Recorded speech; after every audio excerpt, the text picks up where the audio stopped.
सभी मेरे प्यारे व्यूअर्स का वेलकम है YET के एडिटोरियल क्लास में। मैं हूं आपका होस्ट अमन बहल।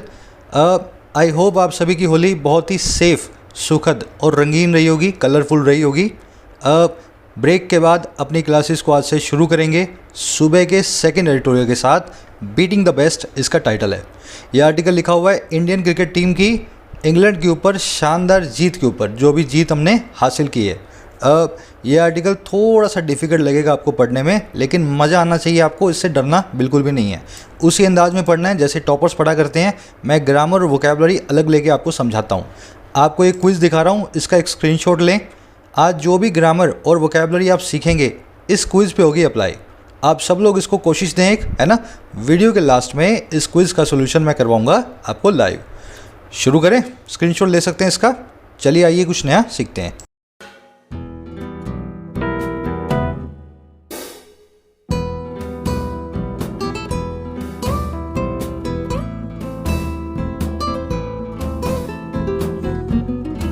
कह रहा है बीटिंग द बेस्ट। बेस्ट है गुड की superlative degree, good, better, the best. तो कह रहे जो बेहतरीन है, जो द बेस्ट है, उसको कर दिया हमने बीट। अब बात किसकी हो रही है? बात हो रही है India's win over England, Bharat की उस जीत की जो इंग्लैंड के ऊपर आई है ओवर इंग्लैंड। समझ गए? कुछ इसमें ज़्यादा देखने वाला है नहीं, बस सुपरलेटिव डिग्री देख लेना, द लेती है अपने से पहले हमेशा। अब इसके टाइटल पैराग्राफ से देखते हैं क्या कहना चाह रहे हैं, है ना। कह रहे India tried out new players and new methods against England in limited overs cricket. कह रहे इंडिया ने ट्राई आउट किया। अब ये क्या होता है भाई? ट्राई करना तो आप जानते हैं, कोशिश करना। ट्राई आउट एक फ्रेजल वर्ब है, इसका मतलब होता है एक्सपेरिमेंट करना, कुछ नए नए काम को करके देखना, है ना। कह रहे इंडिया ने एक्सपेरिमेंट किया नए प्लेयर्स के साथ और नए मेथड्स के साथ, तरीक़ों के साथ। और कहाँ पे किया? इंग्लैंड के खिलाफ में किया, लिमिटेड ओवर्स क्रिकेट में, ऐसे क्रिकेट में जो T20 या वनडे क्रिकेट है, समझ गया ना, जिसमें ओवर्स लिमिटेड हैं, अनलिमिटेड ओवर्स नहीं है। तो इंडिया ने ये वाला काम किया। इंडिया हो गया आपका सब्जेक्ट, पास्ट इंडेफिनिट टेंस में वर्ब हो गई आपकी ट्राइड आउट। ट्राइड आउट एक फ्रेजल वर्ब होती है, इसको मैं यूज़ करके दिखाता हूँ आपको। इस पर क्वेश्चन बनते हैं बहुत अच्छे अच्छे। जैसे ये सेंटेंस है, the drug has not been tried और tried out on humans yet. मैं आपसे कहना चाह रहा हूँ कि ये दवा अभी तक ह्यूमन्स पे एक्सपेरिमेंट नहीं हुई है। बना तो दी है, लेकिन इंसानों पे अभी भी इसको एक्सपेरिमेंट करना बाकी है। अगर आप सही ऑप्शन को चूज़ करेंगे तो आप चूज़ करेंगे ट्राई आउट नाम की फ्रेजल वर्ब को, है ना। ट्राइड ना लिख करके आप लिखेंगे has not been tried out on humans. चलिए एक समरी मैं आपको दे दूं, पता लगे किस बारे में लिखा हुआ है। देखिए इंग्लैंड की टीम जो है वर्ल्ड नंबर 1 है हर फॉर्मेट के अंदर, वनडे में, टेस्ट में, है ना। इस टीम का भिड़ंत हुई, सामना हुआ इंडियन क्रिकेट टीम के साथ, जिसमें ज़्यादातर प्लेयर्स नए थे, न्यू प्लेयर्स थे। अब इस नए प्लेयर्स की नौसिखिया टीम ने भी इंग्लैंड की टीम को हर फॉर्मेट में हरा दिया। अब हुआ कैसे? हमारा आर्टिकल कह रहा है ये अपने आप में बहुत ही वंडरफुल बात है। नए प्लेयर्स ने पुराने प्लेयर्स की सजी सजाई जो जमी जमाई टीम है उसको हराया। कह रहा है ये इसलिए पॉसिबल हुआ क्योंकि इंडियन टीम में जो नए प्लेयर्स हैं बहुत ही टैलेंटेड हैं, है ना, जानलेवा टैलेंट वाले हैं। दूसरा, जो मेथड्स इन्होंने एम्प्लॉय किए, जिस तरीके से खेलते हैं ना, वो अपने आप में निराले हैं, नए हैं। इसकी वजह से इंग्लैंड की टीम जो है हार बैठी इनके सामने। ये पूरी की पूरी एक क्रिकेट कमेंट्री है ये पूरा आर्टिकल। इसकी टोन है अपलोडिंग, इंडिया को अपलोड कर रहा है, क्रिकेट प्लेयर्स की प्रशंसा कर रहा है। थोड़ी टेक्निकल भी है क्योंकि टेक्निक के अंदर जाएगा, एनालाइज करेगा कैसे कैसे हम खेले। शुरू करें। समरी को लिखे कमेंट सेक्शन में, लिखने से आपकी राइटिंग स्किल्स अच्छी होंगी, साथ ही साथ आपको स्पेलिंग्स वगैरह का भी नॉलेज मिलेगा, है ना, कैसे लिखना चाहिए। एक और चीज़, आज का आर्टिकल आपको पुश करेगा आपके लिमिट्स तक। आप सोचोगे सर ये नए नए कॉन्सेप्ट्स ग्रामर के कहाँ से आ गए, लेकिन एक चीज़ का ध्यान रखें, ये सारे कॉन्सेप्ट्स मैं आपको ऑलरेडी करवा चुका हूँ डिटेल के अंदर। अगर आप एक एसएससी या बैंक के स्टूडेंट हैं, आपको पहला काम करना है, चैनल के होम पेज पे जाना है और इस प्लेलिस्ट को प्ले करना है, कंप्लीट इंग्लिश ग्रामर की। सारा कोर्स यहाँ पे आपका ग्रामर का पूरा हो जाएगा, बेसिक से एडवांस लेवल तक, है ना। 2 वीक में पूरा कर लो। अगला जो एग्ज़ाम दोगे उसमें इंग्लिश आपका कमज़ोर सब्जेक्ट तो बिल्कुल भी नहीं होगा। आज से शुरू करें। ये प्लेलिस्ट फ्री ऑफ कॉस्ट है, आप सभी इसको देख सकते हैं। इसके नीचे आपको पेड कंटेंट की 2 प्लेलिस्ट मिलती हैं, जिसमें मैं आपको ये सिखाता हूँ कि आपको अपने नॉलेज को अप्लाई करना कैसे एग्ज़ाम में। बैंक के एग्ज़ाम की अलग प्लेलिस्ट, एसएससी की अलग प्लेलिस्ट। आप यहाँ पे ट्रिक सीख सकते हैं मार्क्स को बूस्ट करने की।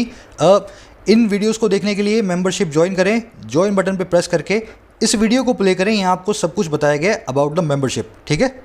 चलिए शुरू करें। कह रहा है India's thriller minute 7-run victory over England in the third and final ODI in Pune on Sunday completed a clean sweep for the home nation across formats। कह रहे इंडिया की जो thrill a minute 7 run victory है, ध्यान से समझना है इसको। देखो ये एक विक्ट्री है, एक जीत है जो 7 रनों की है, 7 रन की है। और ना केवल ये 7 रनों की है बल्कि एक थ्रिल अ मिनट विक्ट्री भी है। अब ये थ्रिल अ मिनट का मतलब होता है फुल ऑफ एक्सट्रीम एक्साइटमेंट, जिसमें बहुत सारा रोमांच भरा हो, समझ गए ना। तो कह रहे इंडिया की रोमांचक 7 रनों से होने वाली जो जीत है इंग्लैंड के ऊपर ओवर इंग्लैंड, और किसमें, तीसरे और आखिरी वनडे इंटरनेशनल में, ओडीआई में, और कहाँ पे हुआ था, पुणे के अंदर। और कब आई ये विक्ट्री, ऑन संडे, इस संडे को। कह रहे इस विक्ट्री ने ना कंप्लीट कर दिया एक क्लीन स्वीप को। क्लीन स्वीप क्या होता है, एकदम सुपड़ा साफ कर देना, हर फॉर्मेट में दूसरी टीम को हरा देना। कह रहा है इस विक्ट्री ने पूरा कर दिया एक क्लीन स्वीप को, और किसके लिए, होम नेशन के लिए, मेजबान नेशन के लिए, इंडिया के लिए। और कहाँ पे, अक्रॉस फॉर्मेट्स, हर फॉर्मेट के अंदर। तो इस विक्ट्री के साथ में इंडिया ने इंग्लैंड को बता दिया, ना तो हम तुमसे टेस्ट में पीछे, ना हम तुमसे वनडे में पीछे, और ना हम तुमसे T20 में पीछे। हर फॉर्मेट में तुम्हें क्लीन स्वीप देते हैं, सुपड़ा साफ करके तुम्हें यहाँ से भेजेंगे। समझ गए ना। सब्जेक्ट है विक्ट्री, वर्ब है कंप्लीटेड। क्लीन स्वीप समझ गए होंगे जो लोग क्रिकेट नहीं देखते हैं। स्वीप का मतलब होता है एकदम सफाई कर देना, सफाया कर देना दूसरी टीम का, है ना। ये एक क्रिकेट की टर्म होती है। अब इसमें देखने वाली चीज़ों पे आ जाओ। 7 और रन के बीच में अपोस्ट्रोफी लगा है, और 7 के बाद में भी रन लिखा हुआ, रन्स नहीं लिखा हुआ। इसका रीज़न आप अच्छे से जानते हैं। 7 रन यहाँ पे एक एडजेक्टिव है, इस विक्ट्री को मॉडिफाई कर रहा है। जब भी एडजेक्टिव्स इस तरह से बने होते हैं नाउन से, आप उनको एस लगा के प्लूरल नहीं बनाते हो, समझ गए ना। ये विक्ट्री के लिए आया हुआ एडजेक्टिव है, इसलिए 7 के बाद में रन लिखा हुआ है, एस को निकाल दिया गया है और बीच में एक डैश को लगा दिया गया है, इसकी पहचान करने के लिए। थ्रिलर मिनट मैंने आपको बता दिया, जो 1 मिनट के लिए बहुत रोमांचक हो, है ना, कुछ वक्त के लिए। चलिए, कह रहा है it is an achievement India should be proud of for England despite losing the test comprehensively 1-3 proved that it was a formidable limited oversight as reflected in its status as the world's top ranked outfit in both ODIs and T20s, and in the fact that both series required deciders। ये sentence अगर आपने खुद पढ़ लिया और इसका meaning निकाल लिया तो आप समझ लेना आप जो है ना बिल्कुल मंजिल के करीब हैं। अगर आपने मेरी मदद के बिना इस सेंटेंस को पढ़ लिया और समझ लिया तो अब समझो ये सेंटेंस है क्या। कह रहा है इट इज़ एन अचीवमेंट, ये अपने आप में एक उपलब्धि है, एक अचीवमेंट है, एक कारनामा है। और कौन सा अचीवमेंट है, जिसके बारे में इंडिया प्राउड ऑफ होना चाहिए, जिसके बारे में इंडिया जो है गौरव होना चाहिए इंडिया को, है ना, अपने आप में बहुत फ़ख्र होना चाहिए। अच्छा ऐसा क्यों, कह रहा है क्योंकि इंग्लैंड जो है बावजूद लूज़ करने के टेस्ट को पूरी तरह से कॉम्प्रिहेंसिवली 1/3 से, है ना, इंग्लैंड जीता 1, इंडिया जीती 3। कह रहे क्योंकि बावजूद जो इंग्लैंड है लूज़ करने के टेस्ट सीरीज़ को पूरी तरह से, उसने प्रूव कर दिया कि ये एक फॉर्मिडेबल लिमिटेड ओवर साइड है। इंग्लैंड जो है अपने आप में एक बहुत ही डिफ़िकल्ट लिमिटेड ओवर साइड है। लिमिटेड ओवर्स मतलब ODI, वनडे इंटरनेशनल, जैसा कि रिफ्लेक्ट भी हुआ इसके उस स्टेटस में। और कैसे, दुनिया के टॉप रैंक्ड आउटफुट के तौर पे, दुनिया की नंबर 1 टीम के तौर पे, और कहाँ पे, दोनों में ही, वनडे में भी और T20 में। और इस फैक्ट में भी रिफ्लेक्ट हुआ, दिखाई दिया हमें, दैट वो ये कि दोनों ही सीरीज़ को ज़रूरत पड़ी डिसाइडर्स की। दोनों ही सीरीज़ के अंदर फाइनल मैच में ही डिसाइड हुआ कौन सीरीज़ को जीतेगा। मैं कह रहा हूँ वो टेढ़ा सेंटेंस है, अपने आप पढ़ने में अगर आपको आ रहा है ना, you are on the right path, है ना। अब एक बार इस सेंटेंस को मैं रिपीट कर देता हूँ, फिर इसमें बहुत सारी ग्रामर है, बहुत सारी वोकैब है। कह रहे हैं अपने आप में ये अचीवमेंट है जो इंडिया ने किया, और इसको प्राउड ऑफ होना चाहिए इसके लिए, क्योंकि जो इंग्लैंड है बावजूद टेस्ट को पूरी तरह से हारने के, उसने इस चीज़ को साबित कर दिया कि ये अपने आप में एक बहुत ही चैलेंजिंग लिमिटेड ओवर साइड है, अपने आप में एक बहुत ही चैलेंजिंग टीम है, अगर बात हो वनडे इंटरनेशनल और T20 की। जैसा कि इसने रिफ्लेक्ट भी किया है अपने उस स्टेटस में, जो दुनिया की नंबर 1 टीम के तौर पे है वनडे इंटरनेशनल में और T20 में।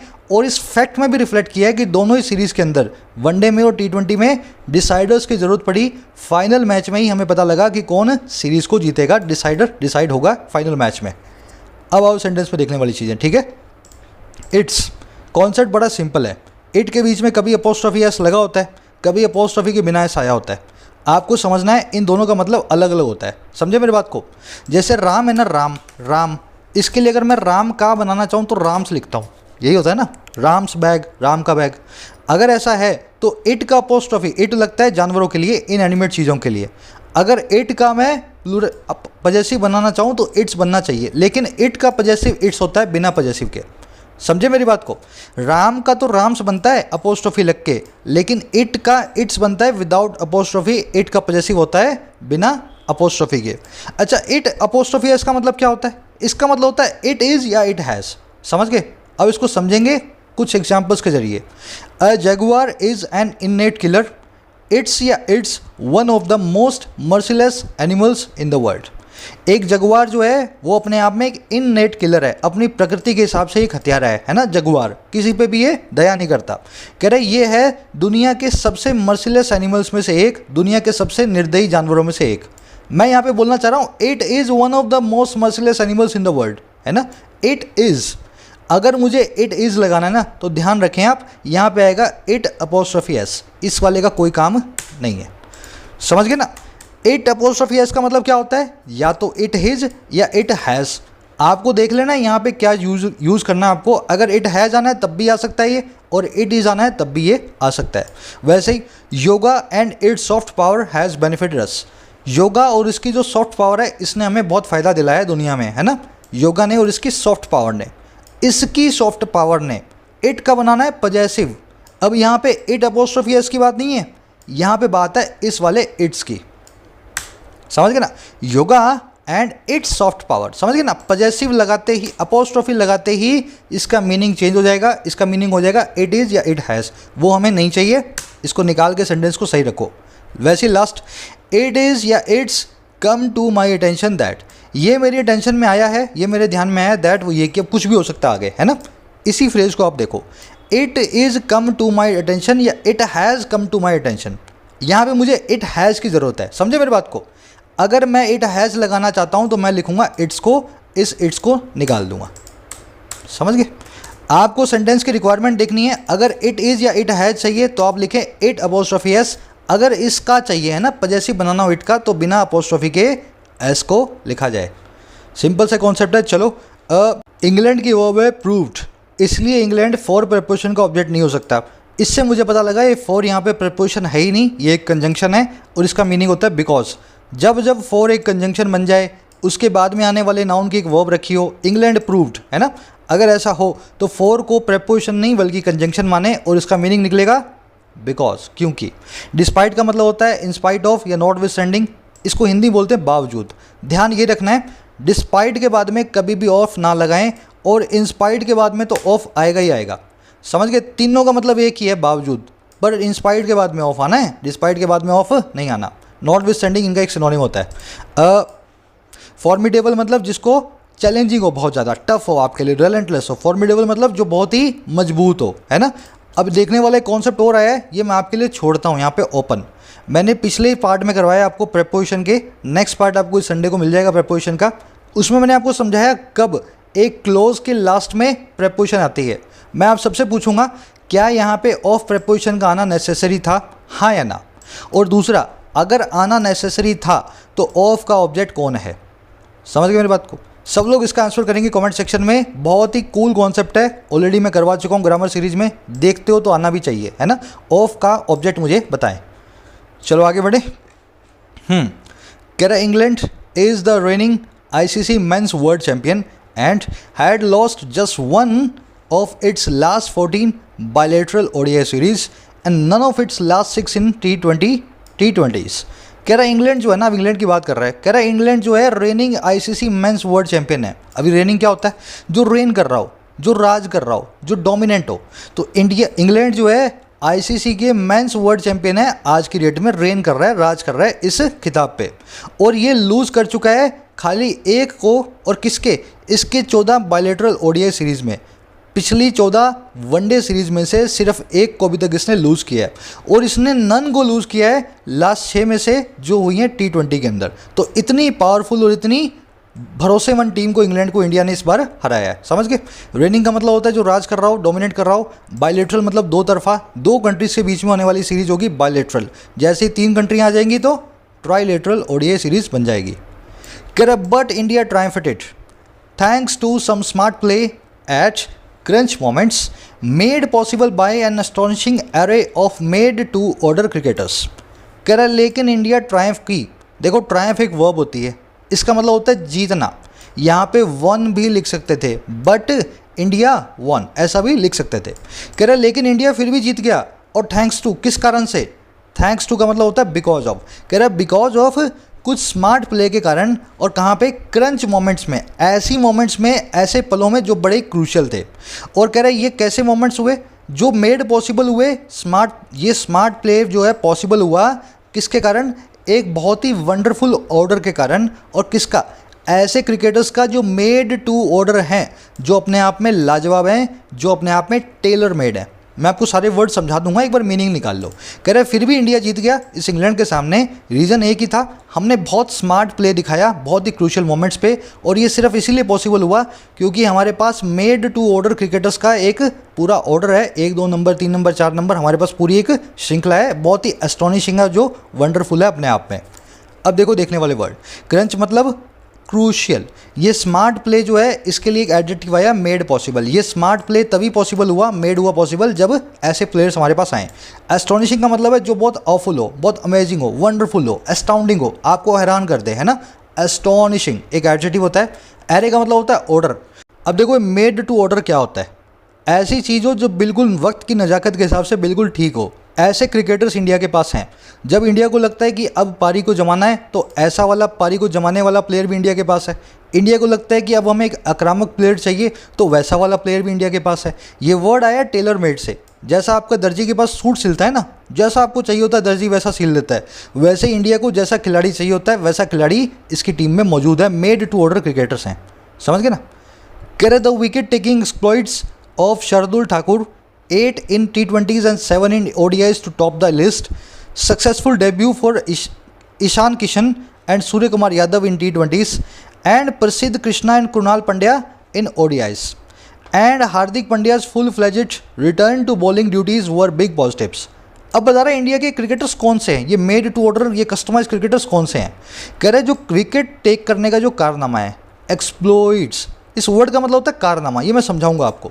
कह रहा है विकेट लेने का जो कारनामा है ना, इस ठाकुर नाम के प्लेयर का, इसने 8 ले ली T20 में और 7 ली हैं वनडेज के अंदर, टॉप कर दिया लिस्ट को बॉलर्स की। कह रहे ये जो कारनामा है ना इस बंदे का, और जो सही डेब्यू हैं ईशान किशन के और सूर्य कुमार यादव के इस फॉर्मेट में T20 में, और इन दोनों बंदों के, पंड्या जी का और कृष्णा जी का, ODI के अंदर। और कह रहे तीसरी चीज़ हार्दिक पंड्या की फुल फ्लैजेड रिटर्न जो आई, एकदम 100% जो वो रिटर्न किया बॉलिंग की ड्यूटी में। कह रहे ये सब की सब चीज़ें, इन सब लोगों के कारनामे, इन सब लोगों के डेब्यू, इन सब लोगों की रिटर्न्स, ये अपने आप में बिग पॉजिटिव से इंडिया के लिए बड़ी एडवांटेज थी, समझ गए। तो एक्सप्लॉइट्स, डेब्यूज़ और रिटर्न, इन तीनों चीज़ों को हमने सब्जेक्ट बनाया है और इसकी वर्ब बनी है वर्ड। अब एक्सप्लॉइट्स नाम के वर्ड को देख लें। देखिए एक्सप्लॉइट होता है कारनामा, अगर नाउन फॉर्म में लगाओ, इसकी खासियत ये होगी इसके पीछे एस लगा होगा। एक्सप्लॉइट को अगर नाउन फॉर्म में यूज़ करना है ना, तो हमेशा एस लगा के ही यूज़ करें। एक्सप्लॉइट एक वर्ब भी होती है, इसका मतलब होता है किसी चीज़ का फ़ायदा उठाना, चाहे पॉजिटिवली उठाओ चाहे नेगेटिवली उठाओ, है ना। वो वर्ब फॉर्म में एक्सप्लॉइट भी सही है। जैसे the courage and exploits of Maharana Pratap will always be remembered in history. जो साहस है और जो कारनामे हैं, ब्रेव एक्ट्स हैं, एक्सप्लॉइट्स हैं महाराणा प्रताप के, उनको याद रखा जाएगा हमेशा इतिहास के अंदर। तो यहाँ पे एक्सप्लॉइट्स नाम का वर्ड कारनामे को बता रहा है, इसके पीछे का एस मिस मत कर देना, इसी पे क्वेश्चन बनते हैं ना। चलो, फुल फ्लैज मतलब 100%।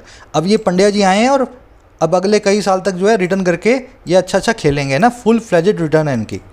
कह रहा है Bhuvneshwar Kumar dream come back from injury was a huge plus. और कह रहा है इन पर्सन की, इन भुवनेश्वर कुमार की जो ड्रीम कम बैक आई है, जो एक सपनों वाली कम बैक आई है इंजरी से, ये भी अपने आप में एक बड़ी ह्यूज प्लस था, एक बड़ी एडवांटेज थी। पॉजिटिव हो, प्लस हो, एडवांटेज हो, सब बताते हैं आपके लिए कुछ अच्छी चीज़ को। कह रहा है the 31 year olds economy rate of 6.38 across 18 overs in 5 T20s was the best for any bowler। कह रहे जो भुवनेश्वर कुमार है ना, जो 31 साल का है, इसकी जो इकॉनमी रेट थी इतने की 18 ओवर्स में 5 T20 में, कह रहे ये थी अपने आप में द बेस्ट, ये अपने आप में थी बेहतरीन किसी भी बॉलर के लिए। तो सबसे अच्छी इकॉनमी रेट इसी भुवनेश्वर कुमार के नाम के प्लेयर ने दिखाई है। 31 ईयर ओल्ड्स पूरा पॉजेसिव है, एक एडजेक्टिव बना हुआ है, इकॉनमी रेट के लिए आया है, समझे मेरी बात को। अगर ये एक एडजेक्टिव है तो इसलिए बीच में फिर से देख लो, 31 के आगे ईयर्स नहीं लगाया, एस को निकाल दिया और हाइफन बीच में घुसा दिया है। समझ गए ना? इस फॉर्मूला को हमेशा याद रखें, बड़ा ही सिंपल सा फॉर्मूला है। कह रहा more astounding was his rate of 4.6 across 29 overs in 3 ODIs, where 5 of the 6 innings played saw scores in excess of 315। कह रहा और भी अमेजिंग, और भी एक्सटाउंडिंग, और भी सरप्राइजिंग थी उसकी रेट थी जो 4.65 की थी 29 ओवर्स में ODI के अंदर। T20 में तो ठीक है 6.38 की थी, ODI में भी उसकी रेट थी 4.65 की, 4.65 की, है ना, 29 ओवर्स में। जहाँ पे 5 जो इनिंग्स थी, 6 में से 5 जो इनिंग्स थी, उन्होंने देखा स्कोर्स को एक्सेस में ज़्यादा में 315। तो वनडे के अंदर भी 300 प्लस 315 प्लस स्कोर बने हैं, वहाँ पे भी इसकी जो है बहुत ही कम रही है, इकॉनमी रेट 4.65 रही है। समझ गए? ये 5 जो है ना, 5 ऑफ 6 इनिंग्स जो कि प्ले की गई थी, ये प्लेड यहाँ पे वर्ब नहीं है, ये इनिंग्स के लिए आया हुआ एक एडजेक्टिव है। इनिंग्स की वर्ब है सॉ। मैं सेंटेंस ब्रेकिंग टेक्निक में हर सैटरडे को आपको सिखाता हूँ कैसे एडजेक्टिव और वर्ब में डिफरेंस करना है ना? अगर आप देखते हैं तो अच्छे से आप जानते होंगे, ये वर्ब है और ये एडजेक्टिव है। इन एक्सेस ऑफ मतलब ज़्यादा में इसको एक्सीडिंग भी लिख सकते हैं ना, मोर देन या इन एक्सेस ऑफ एक ही बात है। कह रहा the limited over leg also provided India the opportunity to try and adopt a different approach in white ball cricket ahead of ICC men's T20 world cup at home later this year. अब बता रहे India को आगे जाने वाले time में क्या फ़ायदे होंगे। कह रहे जो लिमिटेड ओवर का लेग था, क्रिकेट में लेग का मतलब होता है एक फॉर्मेट, लिमिटेड ओवर फॉर्मेट का मतलब है T20s या वनडेज।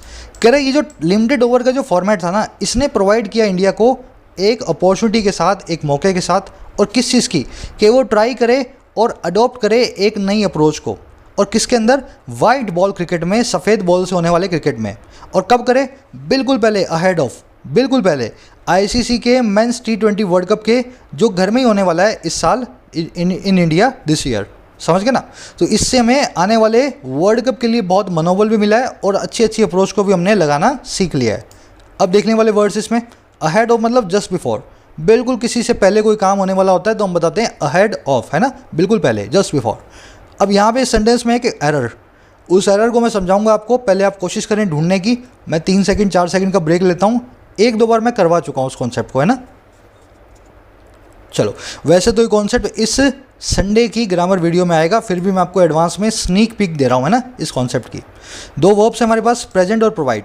ये थोड़ी सी अजीब वर्ड्स हैं, जैसे प्रेजेंट और प्रोवाइड करने का मतलब होता है किसी को कुछ देना, प्रेजेंट समथिंग टू समवन। जैसे the files provided useful information to us, इन फाइल्स ने हमें दी बहुत ही यूजफुल इन्फॉर्मेशन टू अस, बिल्कुल ठीक सेंटेंस है। लेकिन जैसे ही जिसको दिया जाता है वो पहले लिख दिया जाए और बाद में इन्फॉर्मेशन को लिखा जाए, इनकी स्ट्रक्चर बदल जाती है बिल्कुल ही। कैसे? मान लो मैं ऐसा लिखना चाहूँ, the files provided us useful, just a minute, useful information. मान लो ऐसा लिखने की मेरी इच्छा हो, तो मुझे पता है कैसे लिखना पड़ेगा, यहाँ पे विद को लगाना पड़ेगा, समझे, यहाँ पे विद को लगाना पड़ेगा। तो क्या इनका फॉर्मूला क्या है, अगर तो जो दिया गया है आप उसको सीधे लिख दें, तब तो टू लगा के बता दें किसको दिया गया है, फाइल्स ने इन्फॉर्मेशन दी है हमें, टू अस, बिल्कुल ठीक है। लेकिन अगर जिसको दी गई है वो पहले आ जाए और जो दिया जा रहा है वो बाद में आए, तो दोनों के बीच में विद लगेगा। प्रोवाइड और प्रेजेंट दोनों ही वर्ब्स ऐसे ही काम करती हैं। जैसे the crisis presented an opportunity to us, इस तूफान ने हमें एक मौका दिया, तूफान तो था लेकिन इसमें हमें एक मौका भी दिखा। अब देखो ये तो बिल्कुल ठीक सेंटेंस है, लेकिन जैसे ही टू अस को मैं यहाँ लाऊंगा, यहाँ पे लिखूंगा खाली अस और बीच में लगा दूंगा provided us with an opportunity, बस समझ गए ना। इस विद को बीच में ध्यान रखें, जब जब जिसको दिया जा रहा है वो पहले आ जाए। तो अब यहाँ देखो, प्रोवाइडेड इंडिया द अपॉर्चुनिटी, क्या लिखना चाहिए मुझे, provided India with the opportunity. बहुत ही कूल कॉन्सेप्ट है, आप सीखें जरूर से, अगली बार अप्लाई करें जहाँ भी आपको देखने को मिले। चलिए आगे बढ़े। It started with skipper Virat Kohli wanting to play baggage-free cricket, perhaps alluding to India's formulaic style that had prioritized crafty build-ups, slow reveals, and end-over flourishes over the current era template of power hitting from start to finish. ये sentence आप खुद से नहीं पढ़ पाओगे, थोड़ा सा technical है, ध्यान से पढ़ना। कह रहा ये सब कुछ स्टार्ट हुआ इस स्कीपर विराट कोहली के वांट करने के साथ ही, इस कप्तान विराट कोहली के चाहने के साथ ही। वांट करना मतलब चाहना, और क्या चाहना कि हम प्ले करें बैगेज फ्री क्रिकेट, ऐसा क्रिकेट खेलें जिसमें कोई बैगेज, कोई भी बोझ ना हो। भाई लोग कहते हैं ऐसे खेलना चाहिए, वो टीम ऐसे खेलती है, हमें मत बताओ। हम बैगेज फ्री क्रिकेट खेलेंगे, अपने हिसाब से खेलेंगे जो खेलना होगा। शायद ये जो काम इसने किया ना विराट कोहली ने, ये जो स्टार्ट हुआ और इसका वांट करना हुआ, ये था अल्यूड करने का काम, इशारा करने का काम। और किसकी तरफ? इंडिया के उस फॉर्मूलाइक स्टाइल की तरफ, इंडिया के उस ट्रेडिशनल स्टाइल की तरफ, बहुत ही अलग स्टाइल की तरफ, जो हमेशा प्राथमिकता देता है, प्रायोरिटी देता है आर्टफुल या क्राफ्टी बिल्डअप्स को। ऐसी टीम को जो क्राफ्टी हो, जो कि जादुई हो, है ना, आर्ट भरी हो।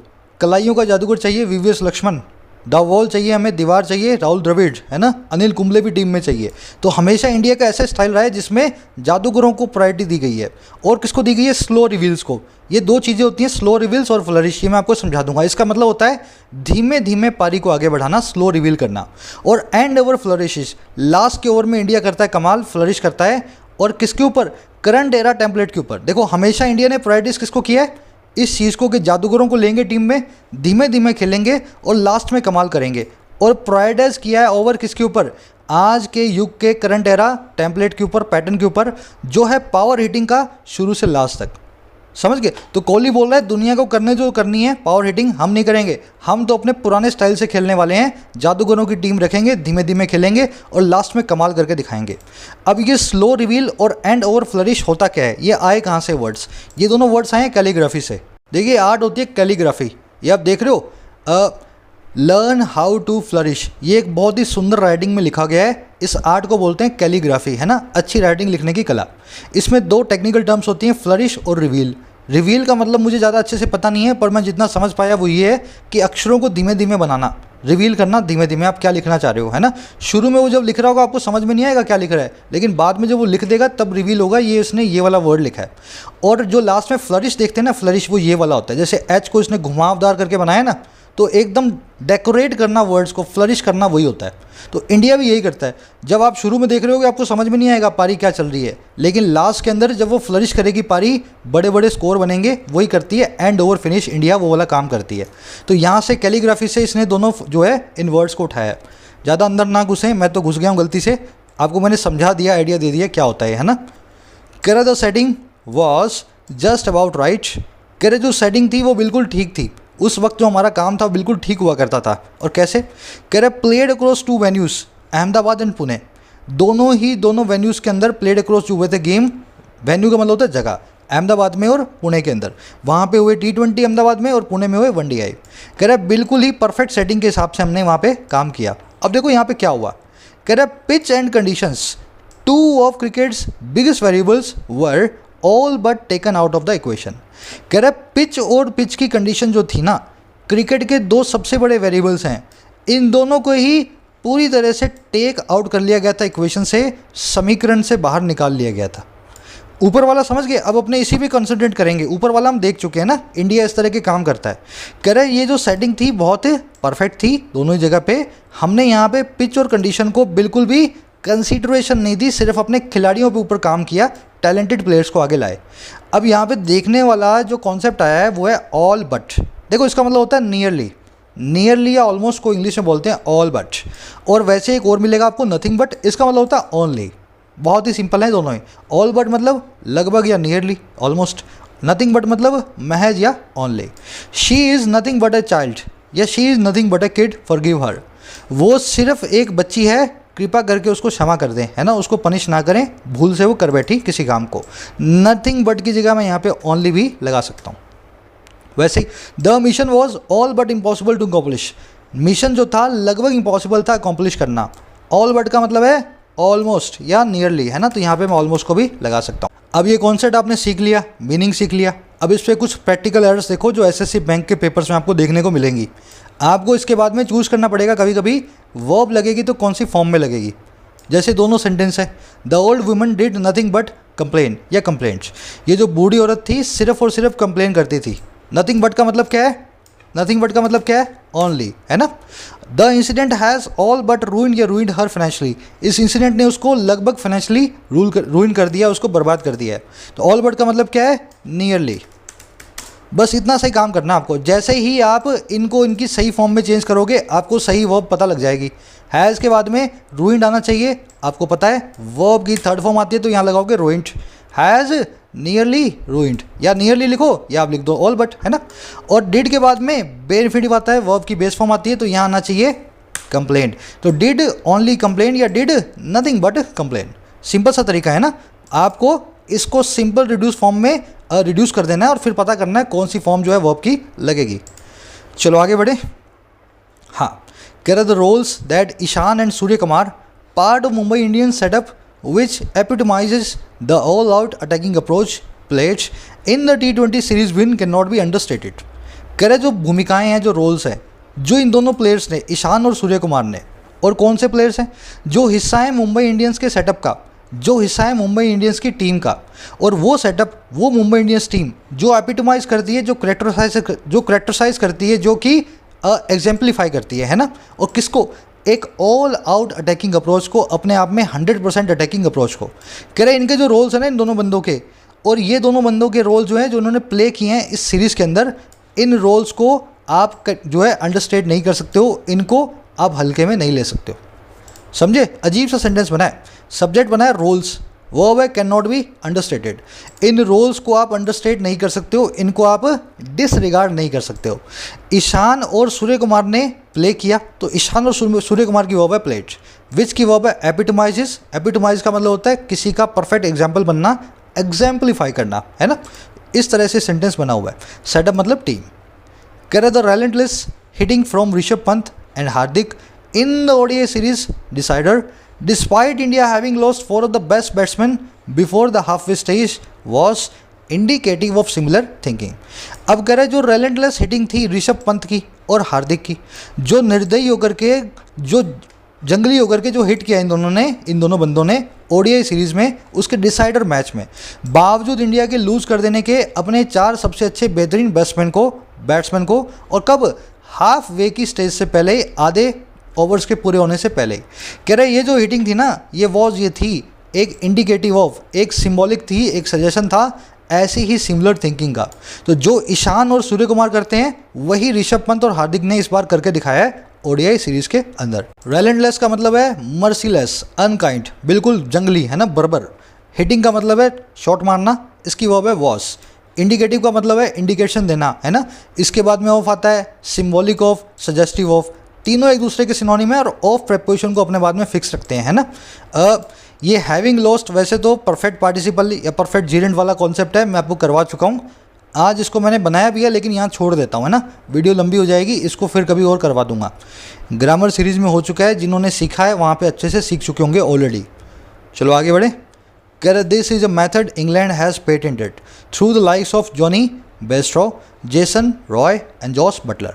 कह रहे जो काम इंडिया ने किए हैं ऊपर, ये जो ईशांत कर रहा था या जो ऋषभ पंत करता है, जो हार्दिक ने किया है, कह रहे ये एक ऐसा मेथड है जिसको इंग्लैंड ने पेटेंट किया हुआ है, जिसको इंग्लैंड ने अपना तकिया कलाम मेथड बनाया हुआ है। और किसके जरिए? ऐसे प्लेयर्स के जरिए, द लाइक्स ऑफ ये वाला प्लेयर, ये वाला प्लेयर और ये वाला प्लेयर। ये जहाँ भी आएंगे, जब भी आएंगे, बस हिट करने की कोशिश करेंगे बॉल को। अब द लाइक्स ऑफ का मतलब होता है इनके जैसे। This proud rich man doesn't socialize with the likes of us.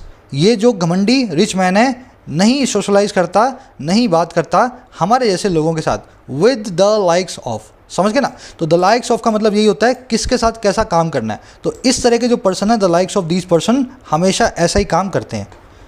क्राइफ Ben Stokes studying 52 ball 99 coming in at number 3 at the second ODI was its acme.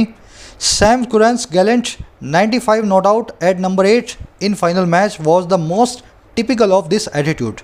अब बता रहे हैं इन लोगों ने कैसे खेला। कह रहे जो बेन स्टोक का स्टनिंग 52 बॉल पे 99 रन था, 52 बॉलों पे 99 रन मारने वाला स्टनिंग जो आंकड़ा था बेन स्टोक का, और जो कमिंग हुआ, जो आया है नंबर 3 पे सेकंड ओडीआई में, सेकंड जो है वनडे इंटरनेशनल में। कह रहा है ये था इसका एक्मी, ये थी इसकी सबसे ऊपर वाला पॉइंट, है ना। ये जो ऊपर वाला हमने देखा, इसका सबसे ऊपर वाली चोटी यही वाली परफॉर्मेंस थी, 52 रन पे, 52 बॉल्स पे 99 रन। कह रहा है अगर ये ऐसा था तो जो सैम कुरेंस नाम का जो प्लेयर है, इसके जो बहादुरी भरे गैलेंट 95 रन थे नॉट आउट, नंबर 8 की पोजीशन पे फाइनल मैच के अंदर, ये था मोस्ट टिपिकल, ये था सबसे बढ़िया एग्जाम्पल इस एटीट्यूड का। तो इंग्लैंड के प्लेयर्स भी कम नहीं है, आक्रामकता, एग्रेसिवनेस इनका पेटेंट है। ऐसा ये खेलते हैं ना। नंबर 3 पे आने वाला प्लेयर भी 52 बॉलों पे 99 रन मारता है और 8वें नंबर पे आने वाला प्लेयर भी 95 पे जो है ऑल आउट जो नॉट आउट रहता है। गैलेंट का मतलब है बहादुरी भरा, एक्मी मतलब apex, zenith, top, highest point, है ना। टिपिकल मतलब एग्जाम्पल, एक टिपिकल एग्जाम्पल मतलब स्टैंडर्ड एग्जाम्पल। कह रहे for India's heroes the impending IPL and a few bilateral series which are set to follow will provide enough chances to fine tune these skills।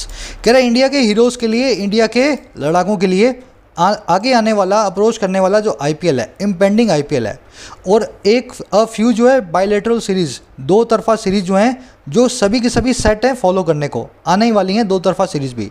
कह रहे ये सब की सब चीज़ें हैं ना, ये प्रोवाइड करेंगी और क्या इनफ चांसेस को, पर्याप्त चांसेस को कि हम फाइन ट्यून करें इन स्किल्स को, अपनी इन कलाओं को और अच्छे से बेहतरीन बनाएं, तराशें। फाइन ट्यून करने का मतलब होता है तराशना, रिकैलिब्रेट करना, एडजस्ट करना। तो हमारे लिए आगे अच्छा मौका आने वाला है, जो हमने किया है आगे दोनों ही टाइप के मैचेस के अंदर भी हम करके उसको और अच्छे से सीख सकते हैं। समझ गए। इम्पेंडिंग एक एडजेक्टिव है, इसका मतलब है अप्रोचिंग। IPL और बायलेटरल सीरीज, इन दोनों के लिए रिलेटिव प्रोनाउन आया विच, और इसने वर्ब ली है आर सेट, लेकिन इन दोनों की वर्ब है विल प्रोवाइड। समझ गए ना, ये दोनों सब्जेक्ट हैं, इनकी वर्ब है विल प्रोवाइड और रिलेटिव प्रोनाउन है विच, इसकी वर्ब है आर सेट। फाइन ट्यून आप समझ गए होंगे। थोड़ा सा मुश्किल लगेगा आपको क्योंकि बहुत चीज़ें आ गई है ना, ये द लाइक्स ऑफ, ये हैविंग लॉस्ट, मुझे मालूम है ये सब बहुत मुश्किल होता है नए बच्चों के लिए, लेकिन अपने आप पे भरोसा रखो। जो मैंने आपको बताया उस सीरीज़ को पूरा कर लो, ग्रामर वाली, सारा कुछ वहाँ पे ऑलरेडी हो चुका है डिटेल में। आपको मैं आज का क्विज़ दिखा देता हूँ। वीडियो ऑलरेडी लंबी हो चुकी है, काम यही करेंगे, क्विज़ को आप खुद से सॉल्व करें, मेरा आंसर मैं अपडेट कर देता हूँ, आप उससे अपने वाले को मैच कर लेना, ठीक है। स्क्रीनशॉट लें इसका आराम से और ज़रूर से सॉल्व करना है। इस पूरे क्विज़ को बनाने में मुझे 10 से 15 मिनट लग जाते हैं ना, पूरी कहानी जैसा बनाता हूँ, तो कोशिश करें ताकि आप सॉल्व करेंगे तो मुझे हर रोज़ बनाने के लिए कुछ मौका मिलेगा, कुछ रीज़न रहेगा मेरे पास। कमेंट सेक्शन में अपने आंसर्स को अपडेट करें, वीडियो को एक लाइक और एक शेयर दें। Until then, signing out.